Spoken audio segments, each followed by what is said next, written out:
Dear reader, allow me to introduce you to my book. Though it might at first appear like many books you've come across, it is far from ordinary. You may, therefore, have some misunderstandings about its nature. The story that awaits you has not been fully told. In fact, its conclusion is not yet known, even to myself. It is in that way that my book is special. It is in that way that you are special. Without you, there is no story. Chapter 1. Normal isn't what it used to be. This is a story about change. Nestled in a shallow valley is the town of Beacon Pines. Far from the town square, across the river, past the neglected welcome sign, a young boy walks alone at dawn. His name is Luca Van Horn, and like you, dear reader, he's here for a reason.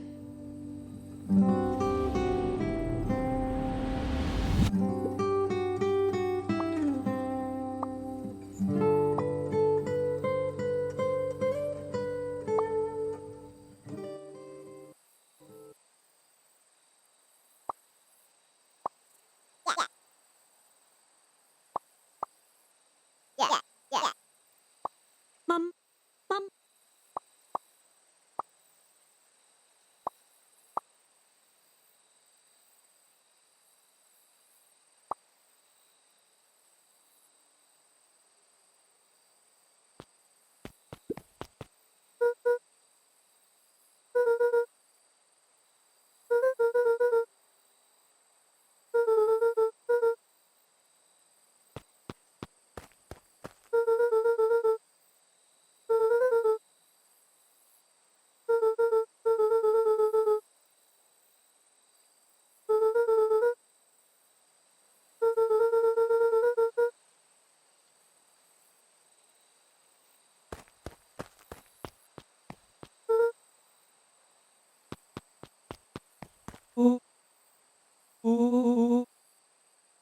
Rollo was Luca's closest friend.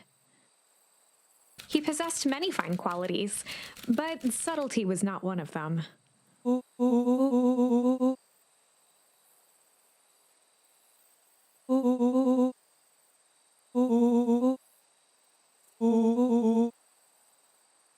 Rollo finally noticed the tears welling in his friend's eyes and the flowers on the grave.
Wonderful! I had a good feeling about you from the moment you opened my book. That charm is a very special thing. Very special indeed. Keep hold of it for now. Its purpose will reveal itself soon enough.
Rollo looked to the side suspiciously.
Dear reader, forgive me for this interlude.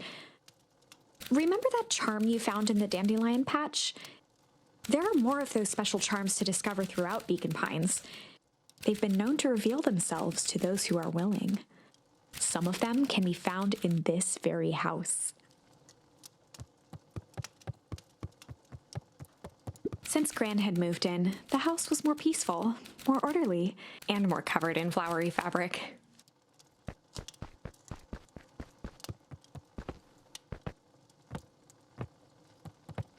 One of his father's old stethoscopes. Luca had spent countless hours listening to anything and everything with it. Not for years, though.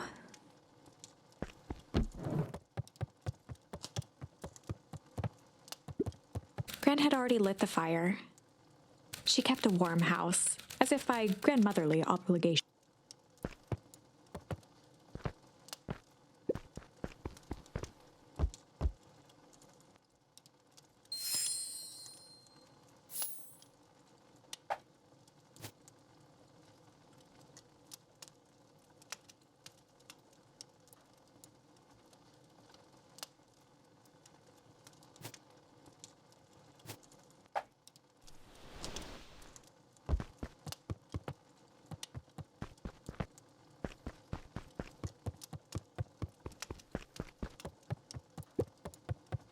Just some dusty knickknacks.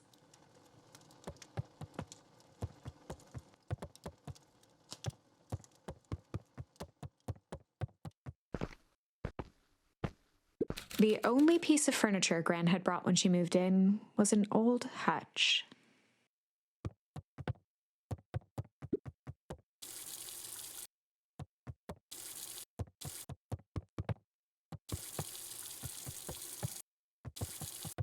A pair of dull scissors, a broken can opener, a mostly empty bottle of glue, and some loose string.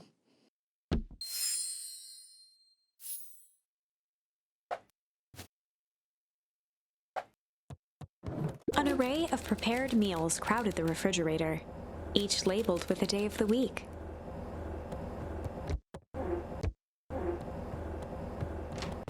Oh my, this is quite exciting. I am now certain that you are the one I've been waiting for all these years. You'll recall I was a bit coy regarding the use of charms earlier. Excuse me, I tend to have a flair for the dramatic.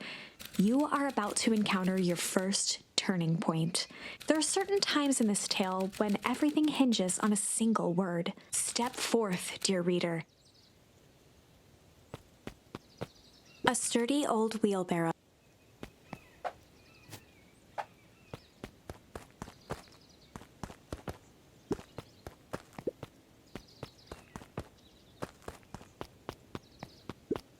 Young Luca would spend hours hiding in the bushes, waiting for a chance to jump out and startle his mother. She always enjoyed humoring him by feigning terror.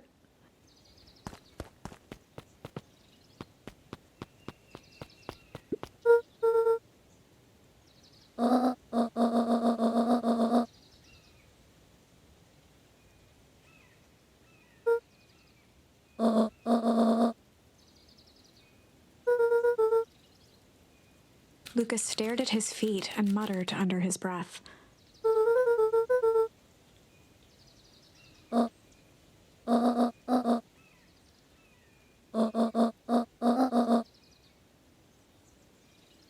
Right, of course. I forgot about the pajamas. A beginner's guide to gardening laid open on the bench.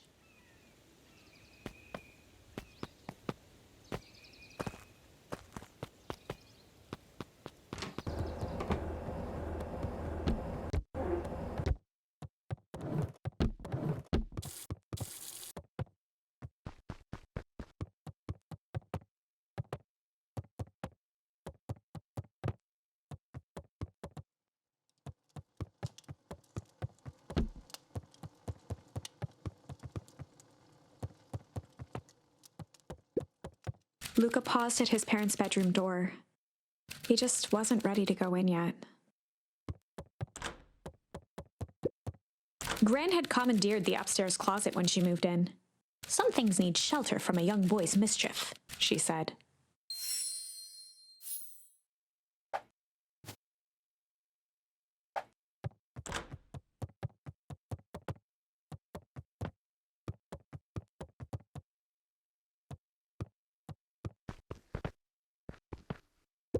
Luca tossed on his favorite old sweater. Even though it was the first day of summer, a chill still hung in the air.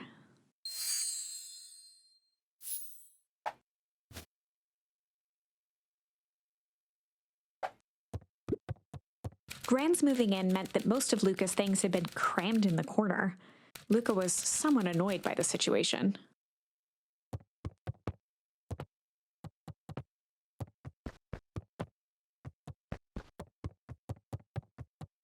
Gran's bed was undisturbed. Luca didn't mind that she had a habit of falling asleep in front of the fireplace. It meant that he could read late into the night.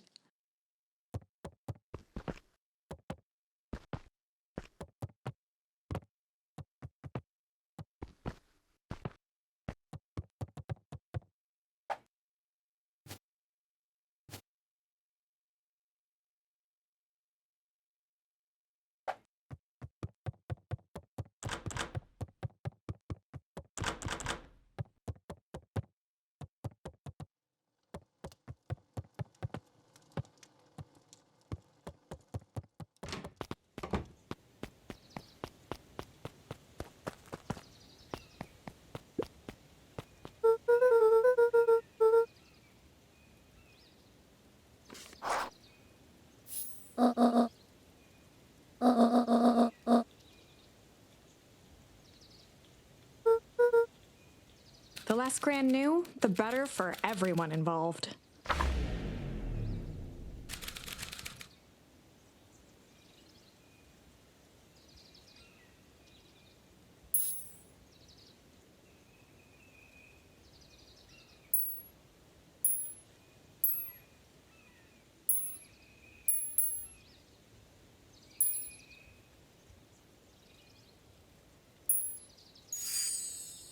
just gonna go ponder for the day.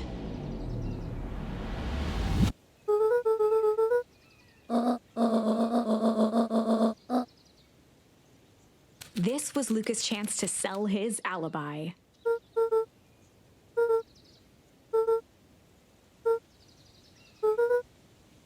Nailed it.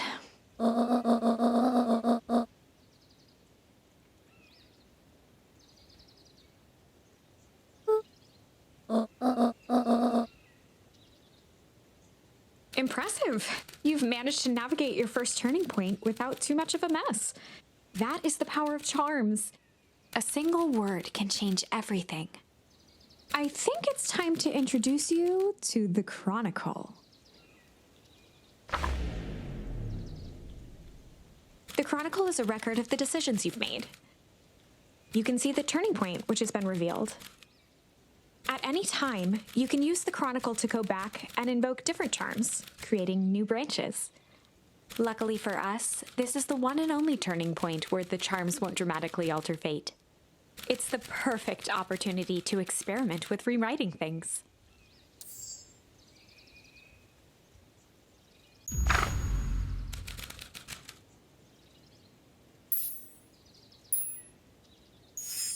We were just gonna go hide for the day. Traditionally, when one is trying to hide something, they avoid literally using the word hide.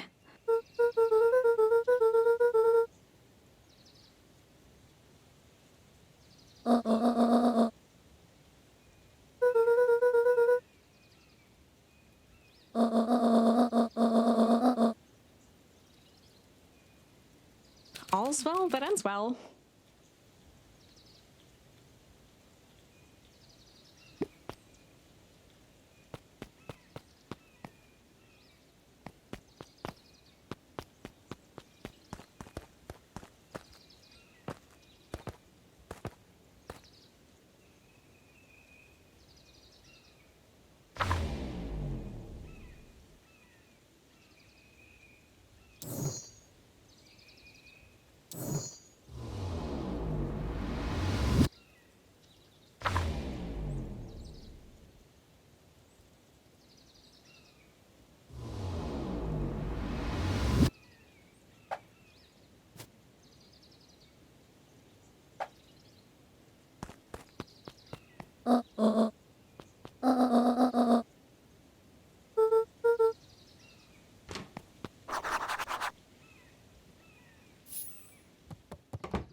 For a town that saw few visitors, the welcome was perhaps more grand than necessary.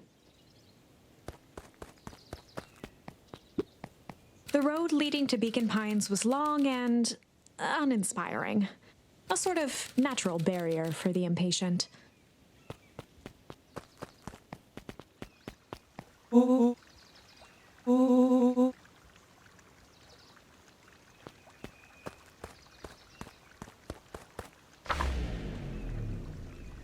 2. Welcome to Beacon Pines. For many years, this valley had been a small mining outpost. It wasn't until Sharper Valentine built his fertilizer company that Beacon Pines was established. Over the next 30 years, the town had grown and prospered until the foul harvest and his sudden death. In the 6 years since, everyone was simply trying to get by.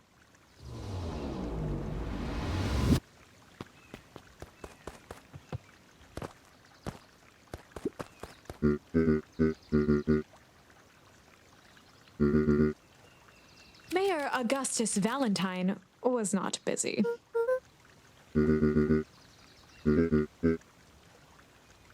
Flustered, Gus instinctively loosened his tie.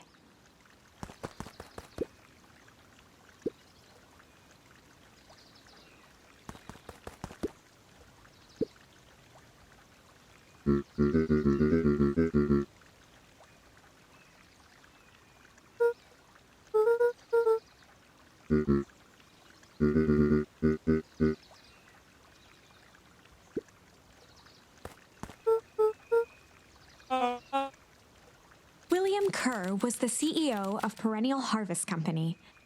He had become a fixture around town over the past few years. After the failing of Valentine fertilizer, the town was hungry to welcome a new source of employment.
Mr. Sinclair continued snoring and lifted one eyelid just enough to see who it was, a tactic he often used to avoid undesirable conversation.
He pulled a pen from the pocket of his sweater vest and began to frantically jot something down on a clipboard.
Pete stopped scribbling and glanced up from the clipboard.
Whenever Luca saw his dad's chair by the pond, it reminded him of the days they'd pack up a couple of sandwiches and fish until sundown.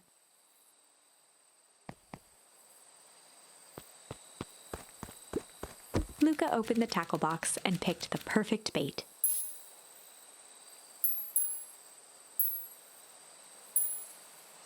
Luca gently baited a feather onto the hook, good for skimming the surface.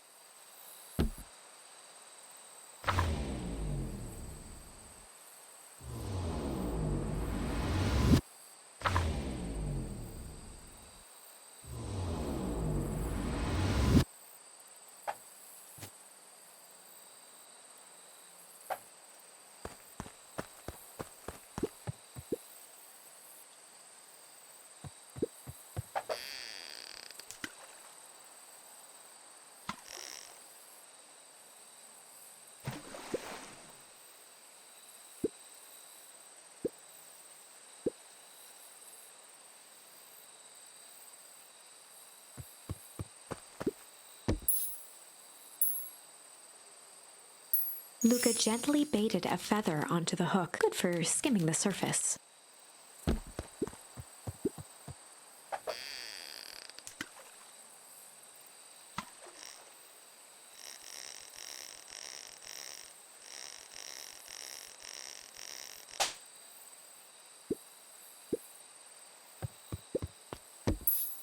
Luca gently baited, good for skimming the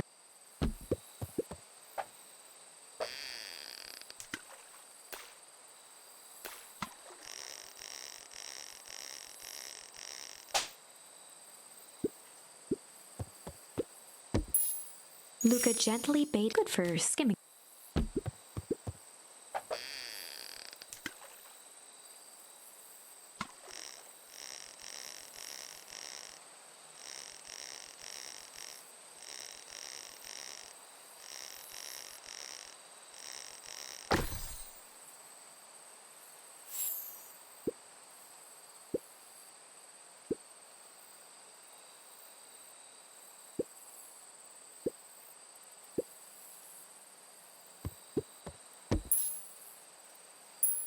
Luca tied a shoestring to the hook. What fish could resist a nice shoestring?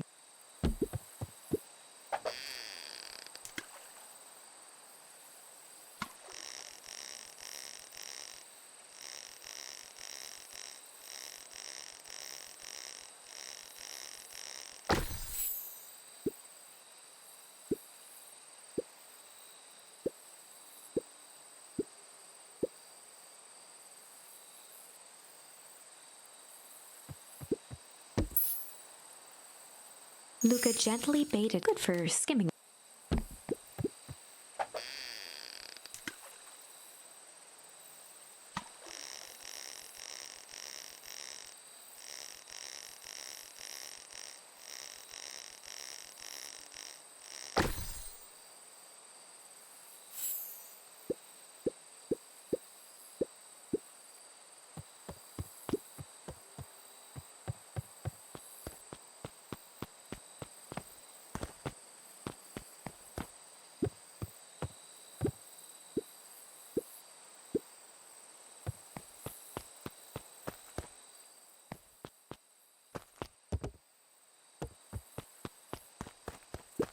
The boys had a good thing going. As long as they kept old Jeff happy, they had an endless source of precious materials to add to the treehouse.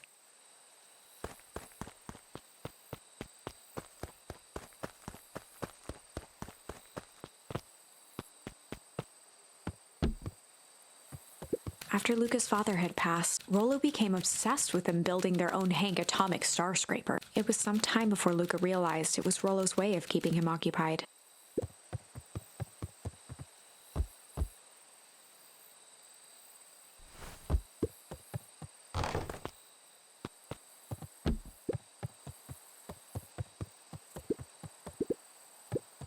On certain nights, when the clouds were just right, the boys could tune into strange patterns of static. Rollo thinks it's aliens. He always thinks it's aliens. Luca's winter coat decommissioned for the summer. With the cold holding out longer than usual, he reconsidered its usefulness.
Luca looked up at the satellite dish. Rollo nearly killed himself putting that up into the tree. While it didn't turn the radio into an interstellar communicator, it did at least boost the signal enough to overhear truckers one town over.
Holden Wilder ran the local paper of record, the Beacon Beacon.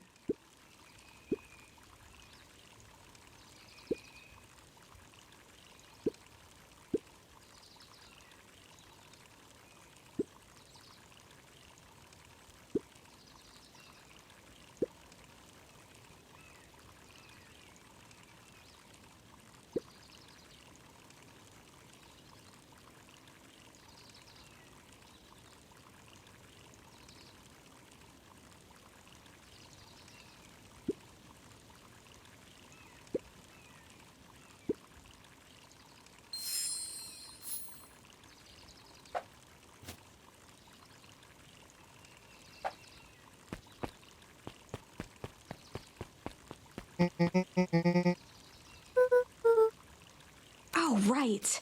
Rendezvous with Roxy. This is an important turning point. The first time where your charms will change the course of fate. And currently, we only have one suitable charm at our disposal. Have no fear, we can always return later using the Chronicle once we find more charms. Well, now I'm just rambling. Where were we?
Rollo froze as Roxy took a step toward him, cracking her knuckles. Luca knew he had one chance to save his friend from being dragged home.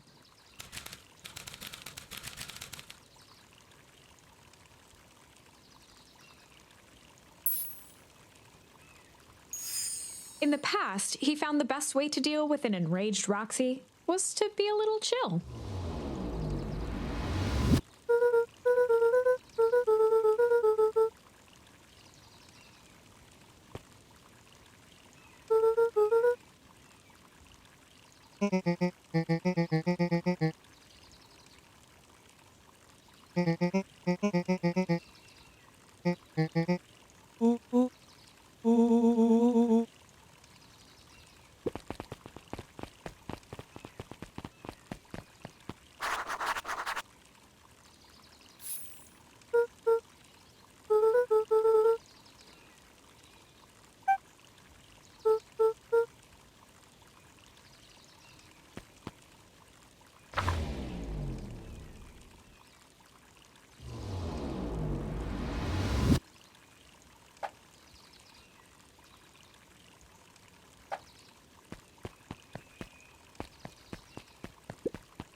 Miss Hatch could often be found near the fountain, too absorbed in a book to be distracted.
bit much, if you ask me.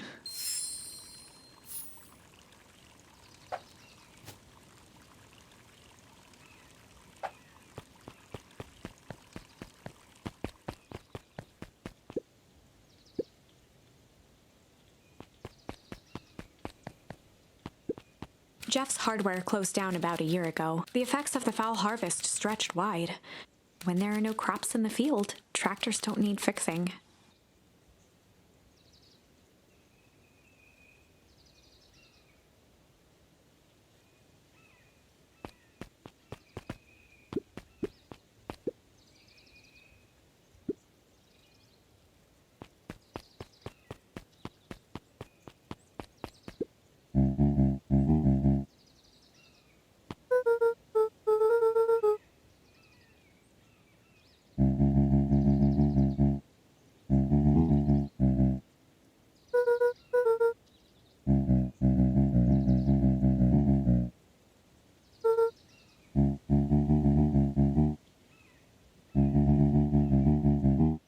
A promise Gran regretted the second it was made.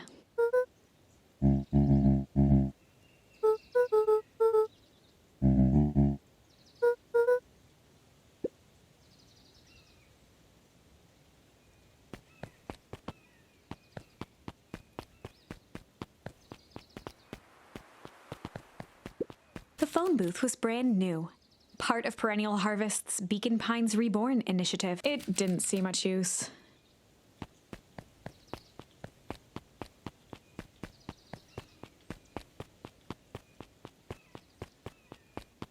Luca knew that if he gave up now, he'd never hear the end of it from Rollo.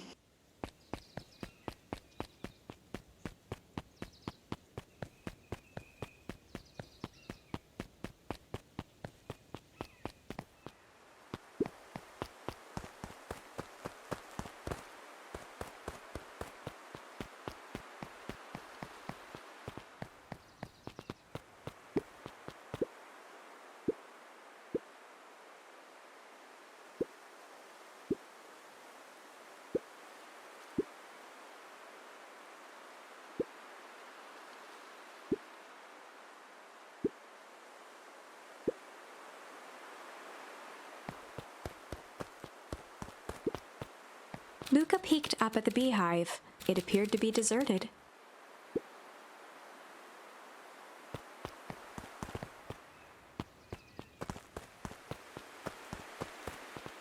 The path led into a small hollow at the edge of Weepwood.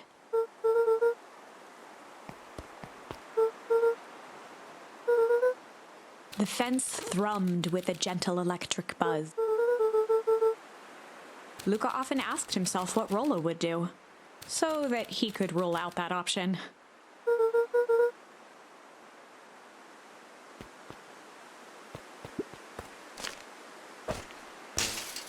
As sparks flew from the fence, the light atop that section shut off.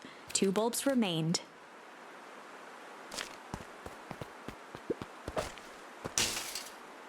One more to go.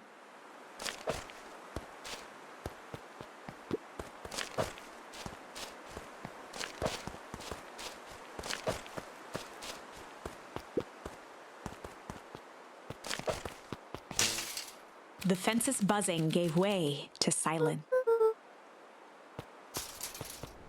Every kid in town knew the old Valentine fertilizer building. Long abandoned, the warehouse once served as the industrial heart of Beacon Pines. Now, it stood only as a reminder of things left behind. The dormant building showed strange signs of life. There was only one way to find out. The water looked almost diseased. It flowed slowly into the woods.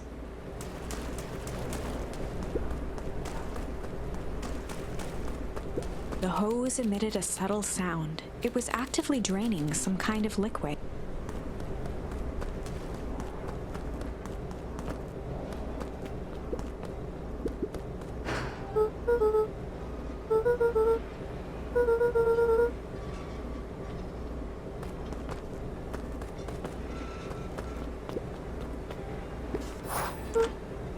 Luca thought thought he heard faint sounds coming from the other side of the door. He pressed his ear against the cold metal to hear better.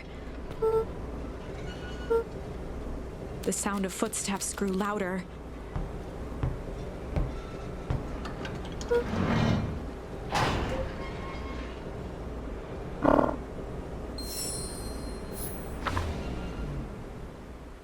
The heavy steel door knocked Luca to the ground. Disoriented, he looked up to see an imposing figure silhouetted in a green glow. It lunged toward him. He tried to scramble away, but felt a gloved hand latch onto his ankle. Luca watched his fingernails leave trails in the dirt as the hand slowly dragged him back through the door, into the lab, into the green light.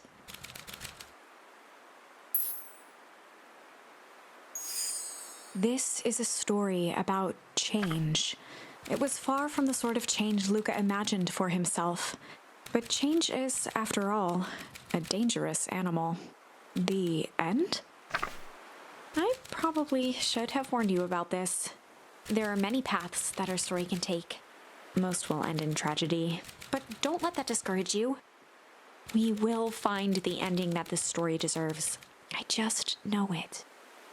From here on out, a charm will have a check mark when it's been used to its full potential at a given turning point. Now, let's try something different.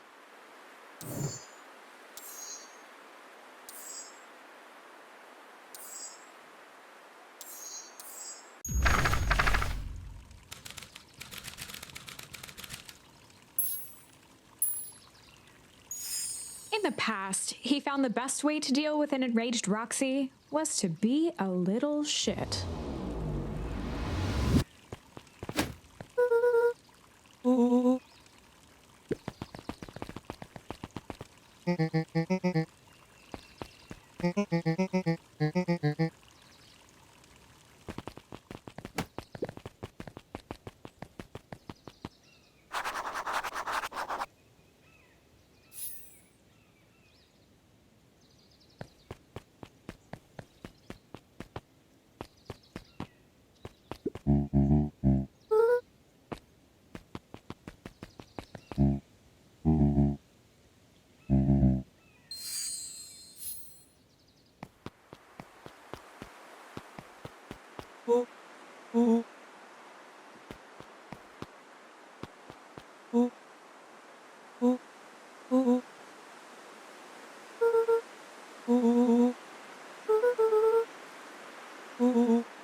As the glowing windows of the old warehouse came into view, Rollo began to bounce.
The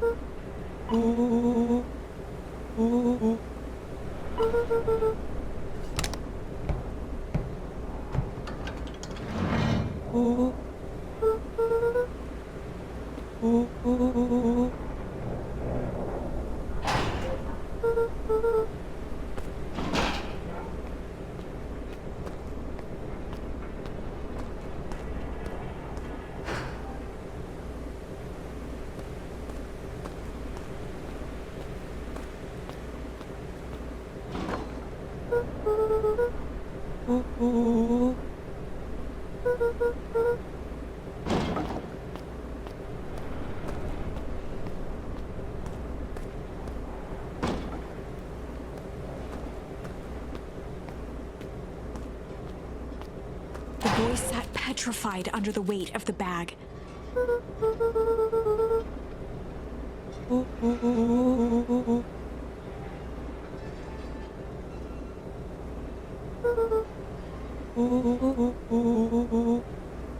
Rollo felt around at the large sack which burdened them.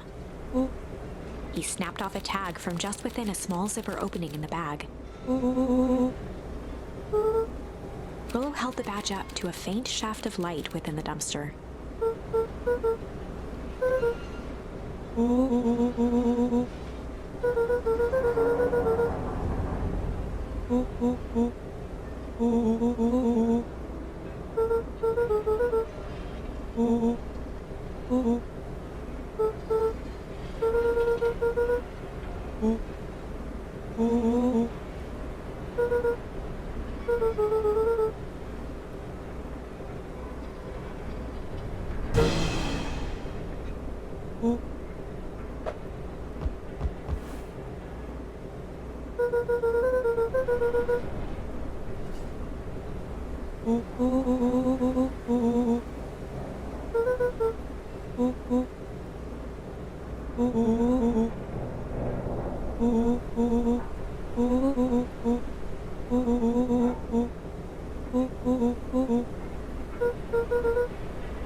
Lucas sat in the dark, tracking the sound of Rollo's footsteps as he ran.